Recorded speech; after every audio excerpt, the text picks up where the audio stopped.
Le titre du message que je vous propose, c'est « Une prière extraordinaire et exaucée ». Alors au départ, j'avais écrit une prière folle et exaucée. C'est pour dire que ce qu'on va voir ensemble ce matin, c'est une prière qui défie l'entendement, qui défie l'imagination. C'est une prière de dingue, mais que le Seigneur a exaucée. Alors quelle est la chose la plus folle, la plus extraordinaire que nous pourrions demander à Dieu? Peut-être en ce moment, on aurait envie de dire la fin du corona, ou on aurait envie de dire la paix dans le monde, ou on aurait envie de dire peut-être certains la guérison, ou du travail, ou je sais pas. Mais ici, on va voir ensemble qu'il y a quelque chose d'encore plus fou, d'encore plus extraordinaire qui a été demandé et que Dieu a exaucé. Je crois que Dieu exauce la prière. Je crois que rien n'est impossible à Dieu. Je crois que la renommée de Dieu s'accroît par l'accomplissement de ses promesses. Je crois que Dieu entend nos prières. Je fais mienne ce que disait le psalmiste au psaume 116.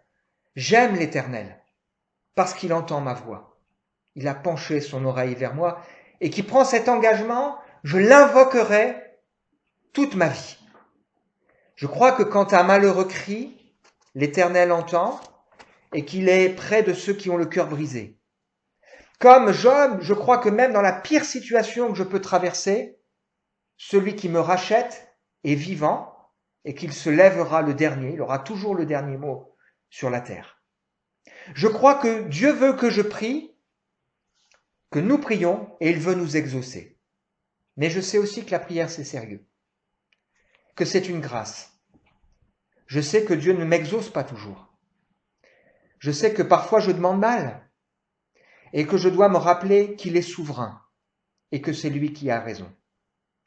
Mais je sais que Dieu exauce toujours Jésus. Lorsque Jésus était près du tombeau de Lazare, son ami qui est décédé, entouré de Marthe et de Marie, qu'il a pu dire « Si tu crois, tu verras la gloire de Dieu », il a prié, et il n'a pas prié pour lui, il a prié pour les hommes qui étaient autour de lui. Il a dit ceci, « Père, je te rends grâce de ce que tu m'as exaucé.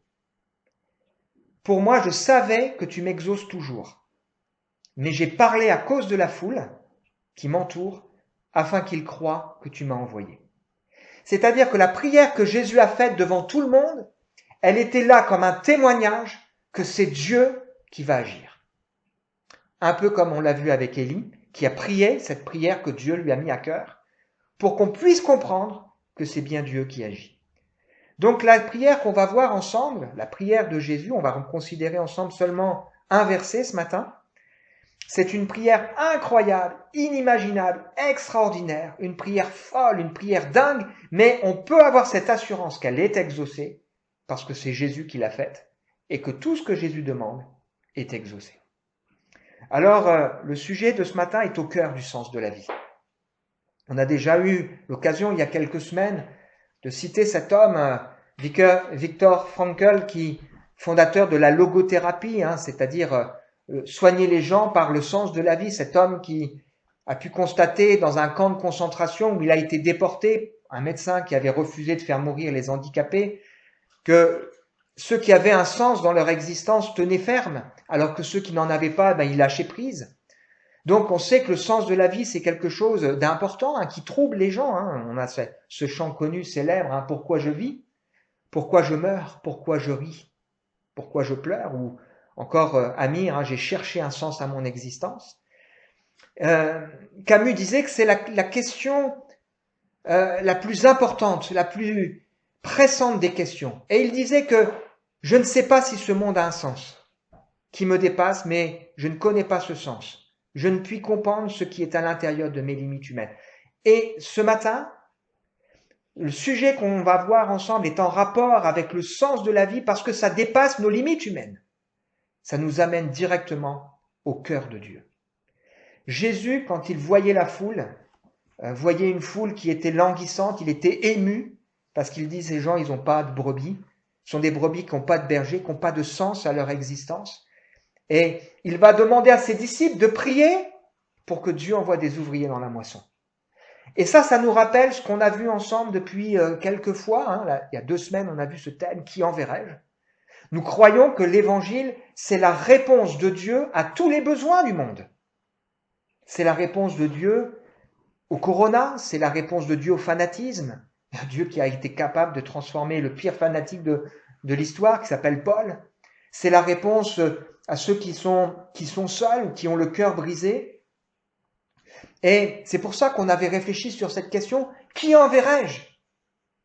J'espère que les uns et les autres dans notre cœur ont dit, Seigneur, je veux être ce disciple qui partage autour de lui le message de ta parole. Même si notre monde a changé, et si c'est difficile aujourd'hui parce que effectivement il y a un appauvrissement de la culture. Autrefois, la notion de Dieu, la notion du bien et du mal, il y avait une unanimité. Aujourd'hui, ce n'est plus le cas.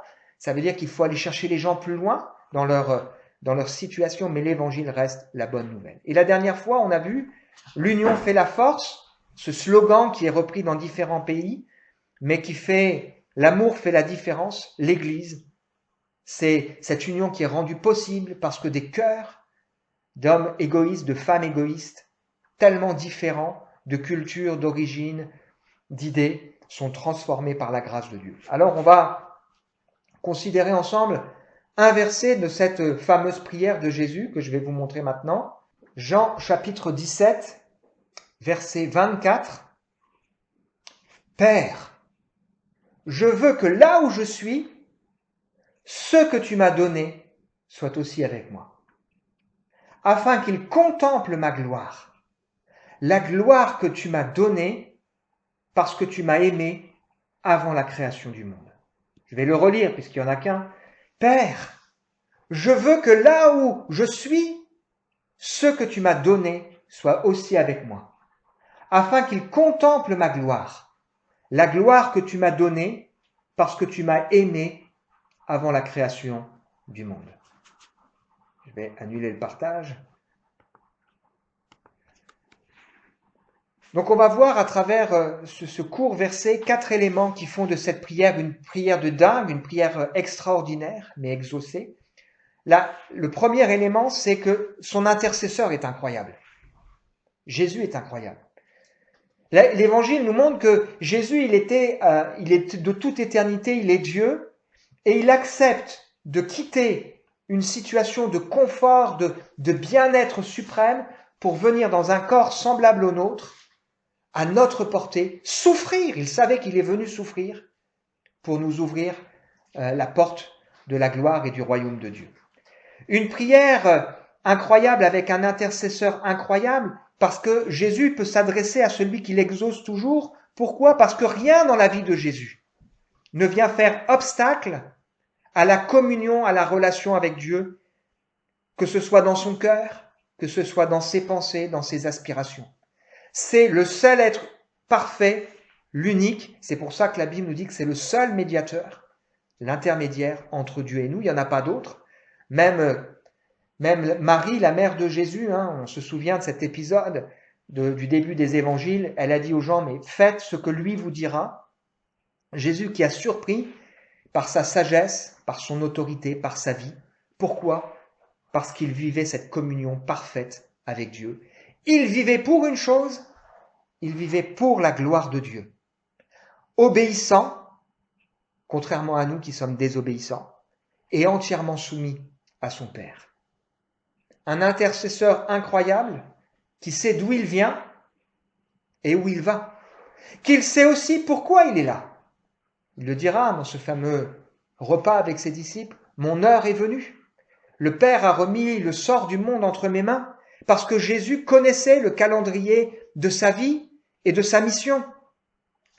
Et c'est ce qui a amené ce fameux brigand, au moment où Jésus meurt, de dire, mais pour nous, ce qui nous arrive, c'est justice.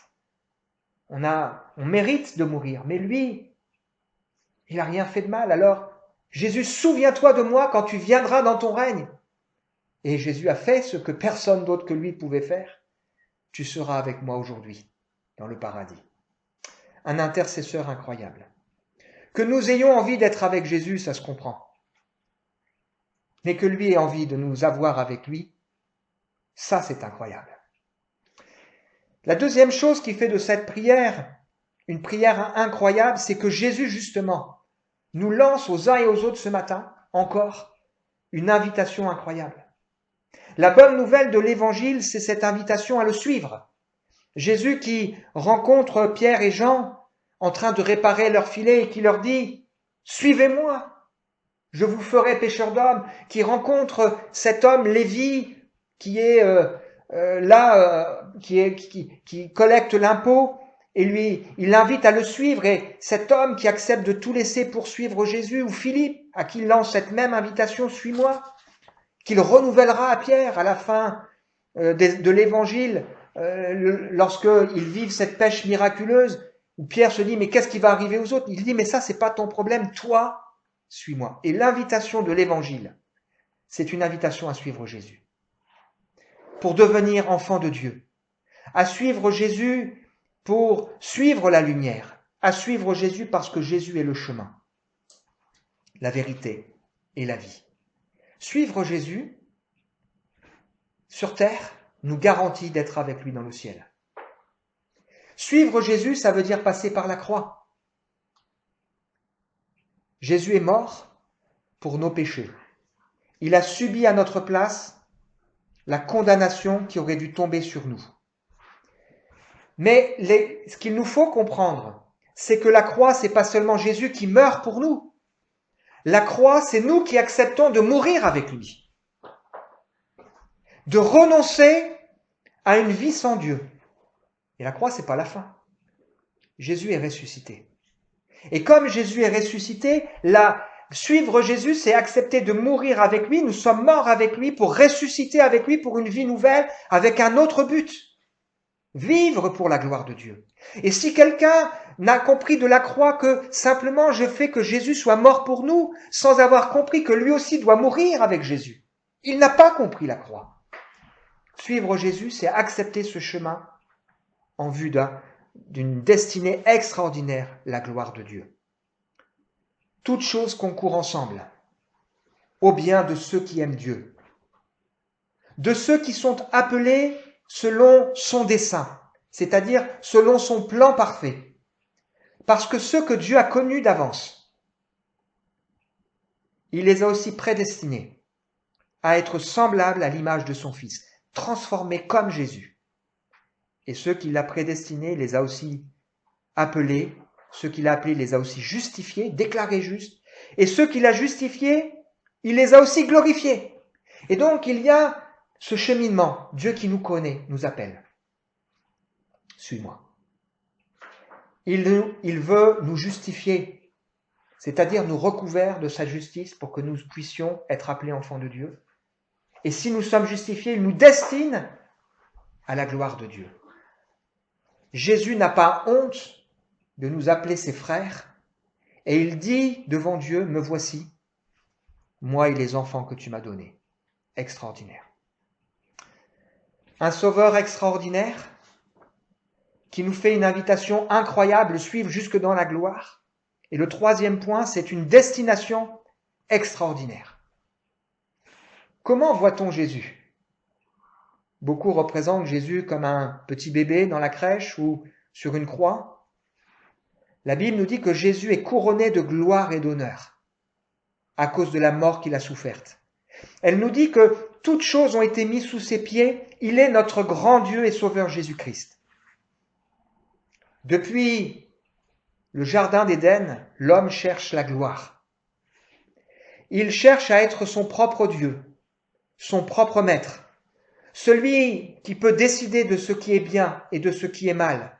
Il cherche à régner en dominant sur ses frères. Mais la gloire humaine, elle est éphémère. On est président pendant 4 ans et puis on passe. Elle est partielle parce que on est élu, mais il y a 50% ou pas loin qui ne sont pas d'accord. Elle est entachée souvent de corruption, de malversation. Elle est incomplète. Elle est instable. Elle est fragile. Et le problème de l'être humain, c'est que l'homme pense qu'il peut régner sans Dieu, alors que Dieu nous propose de régner avec lui. Dieu nous propose de régner avec lui. 2 Timothée, chapitre 2, verset 11. Cette parole est certaine. Si nous sommes morts avec lui, à la croix, nous vivrons avec lui. Si nous persévérons, nous régnerons avec lui. Si nous le renions, lui aussi nous reniera. Et quand on pense à ça, on tremble en se disant, mais j'espère que jamais je te renierai. Alors on a cette phrase, si nous sommes infidèles, il demeure fidèle car il ne peut se régner lui-même. Et nous pouvons avoir l'assurance de tenir bon à cause de la fidélité du Seigneur. Jésus donc, dans cette prière qu'il fait pour nous, sachant que Dieu l'exauce toujours, est en train de nous proposer la gloire. Que dis-je? De nous promettre la gloire. Que dis-je? De nous assurer la gloire de Dieu. Cette gloire dont nous avons été privés à cause du péché. Parce que tous ont péché et sont privés de la gloire de Dieu. La gloire de Dieu est inaccessible à l'homme. Aucun homme ne peut la voir parce qu'elle est trop éclatante, trop extraordinaire. Même Moïse, cet homme qui marchait avec Dieu, qui parlait avec Dieu comme à un ami, a un jour demandé au Seigneur, fais-moi voir ta gloire. Il lui a dit, mais c'est pas possible, Moïse. Tu peux pas voir ma gloire et vivre. La seule chose que je peux faire, c'est, tu te caches, je te couvre de mon ombre et tu vas me voir partiellement. Et il proclame le nom de Dieu parce que ce qui est glorieux, c'est sa personne. Mais la Bible nous dit que nous, avec notre visage découvert, nous pouvons dès à présent déjà contempler dans un miroir la gloire du Seigneur. Alors, ça veut dire, les miroirs, c'était, à l'époque, c'était du métal poli. Ça veut dire qu'on peut contempler d'une manière un peu voilée, un peu déformée, la gloire de Dieu, une partie de sa gloire. Et nous sommes transformés quand nous découvrons ces choses. Parce qu'il n'y a pas de gloire sans transformation. La gloire de Dieu, c'est la perfection. Et notre espérance, c'est qu'un jour, tout ce qui nous éloigne de Dieu, le péché, soit définitivement réglé. Quand nous serons au ciel avec le Seigneur, cette espérance qui est la nôtre, c'est qu'il n'y aura plus le péché. Romains chapitre 8, verset 17. Si nous sommes enfants de Dieu, ce que le Saint-Esprit atteste à notre esprit, nous sommes aussi héritiers. Vous vous rendez compte? Héritiers de Dieu, co-héritiers de Christ. Si toutefois, nous souffrons avec lui, afin d'être glorifiés avec lui. Parce que la vie chrétienne, c'est ça. Il y a la souffrance. La souffrance parce qu'on voit ce monde corrompu, parce qu'on voit des gens perdus. La souffrance parce que oui, il faut renoncer à des choses qui ne sont pas bonnes pour nous nous consacrer au Seigneur. Mais si nous souffrons avec lui, nous serons glorifiés avec lui. J'estime que les souffrances du temps présent ne sauraient être comparées à la gloire à venir, qui sera révélée pour nous. La création, elle attend avec un ardent désir la révélation des fils de Dieu. Nous savons que toute la création entière, elle soupire et elle souffre les douleurs de l'enfantement. Il y a une image là qui est intéressante. On se dit, mais pourquoi toute cette souffrance, toute cette détresse? Il y a cette image de la Bible de l'enfantement. Pourquoi une femme qui sait que accoucher, c'est une des douleurs les plus difficiles, même si on a progressé avec la science, avec la péridurale, pourquoi elle accepte de passer par ce moment de souffrance terrible?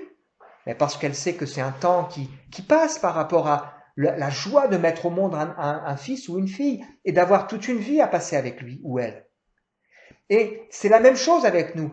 Ce que nous vivons aujourd'hui, ce n'est rien comparé à la gloire et à la durée à venir. Une prière extraordinaire mais exaucée qui vient d'un sauveur, un intercesseur extraordinaire, qui nous parle, qui nous invite à quelque chose d'extraordinaire et qui nous parle d'une destination extraordinaire. Et le dernier point, c'est un Dieu extraordinaire. Jésus dit ici que dès la fondation du monde, tu m'as aimé. Il y a cette expression qui revient dans l'Écriture. Avant même la fondation du monde, ça c'est dingue. Dieu a préparé pour nous ce royaume. Le roi dira à ceux qui seront à sa droite, « Venez, vous qui êtes bénis de mon Père, prenez possession du royaume qui vous a été préparé avant la fondation du monde. » Vous vous rendez compte? avant même que le monde soit créé. D'abord, Dieu nous connaissait. Il savait qu'il y aurait le péché qui viendrait, il savait qu'il y aurait tout ça, il savait que Jésus mourrait, il est l'agneau immolé avant même la fondation du monde, dans le plan de Dieu, et il avait déjà prévu de nous faire partager sa gloire. Nous sommes destinés à être saints avant même la fondation du monde et irréprochables devant lui. Nous dont le nom a été écrit dans le livre de vie, avant même la fondation du monde.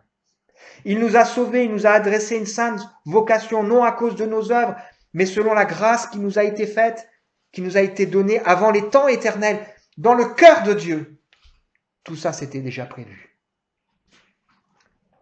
Conclusion, une prière de dingue. Une prière folle, une prière incroyable, mais une prière exaucée. Parce que c'est un sauveur, un intercesseur incroyable qui l'a faite. Jésus lui-même. Avec une invitation extraordinaire. Suivez-moi, je vous destine à la gloire. Une destinée extraordinaire.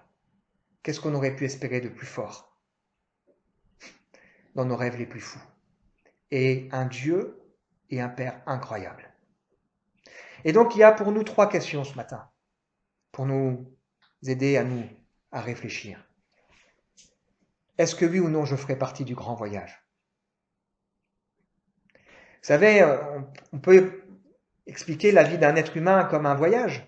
On est dans un avion, certains se préoccupent de savoir si ils pourront faire un voyage qui sera le plus long possible. Certains se préoccupent de savoir s'ils pourront le faire en première classe ou en deuxième classe, s'il y aura des gens qui pourront leur servir le champagne, etc., sans se soucier de la destinée. Et le plus important, c'est notre destinée. Est-ce que je ferai partie de ce voyage? Est-ce que je suis destiné et est-ce que je vis pour la gloire de Dieu? La deuxième chose incroyable, est-ce que je vis donc pour cette gloire? Jésus vivait pour la gloire de Dieu. Est-ce que moi, dans ma vie, dans mon cœur, j'ai le désir de voir Dieu glorifié? Et la dernière question, est-ce que moi aussi, je peux faire cette même prière que Jésus? Je vais la relire en me l'appropriant. Père, je veux que là où je suis, où je serai, ce que tu m'as donné, mon prochain, celui qui habite à côté de moi, celui qui souffre à mes côtés, mon père, ma mère, mes frères et sœurs, mes amis, mes voisins, mon collègue de travail, sois aussi avec moi, afin qu'il voie la gloire que tu m'as donnée, parce que cette gloire, il nous l'a donnée. Tu m'as aimé avant la fondation du monde, parce que Dieu nous a aimés avant la fondation du monde. Je vous invite à vous recueillir, on va prier, et nous laisser réfléchir. Seigneur, merci de nous avoir permis de partager ta parole ensemble ce matin. Une prière de dingue. Une prière incroyable, extraordinaire. Une prière, franchement Seigneur, on est ému quand on pense à ça. Tu n'as pas voulu seulement nous faire échapper à l'enfer. Tu nous as destinés à partager ta gloire. Waouh!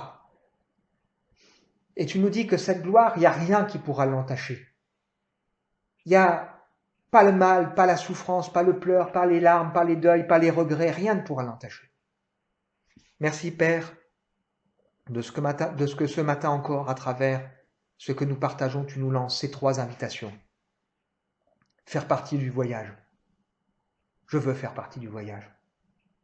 Tu nous lances cette invitation, vivre pour ta gloire. Je veux vivre pour ta gloire, Seigneur.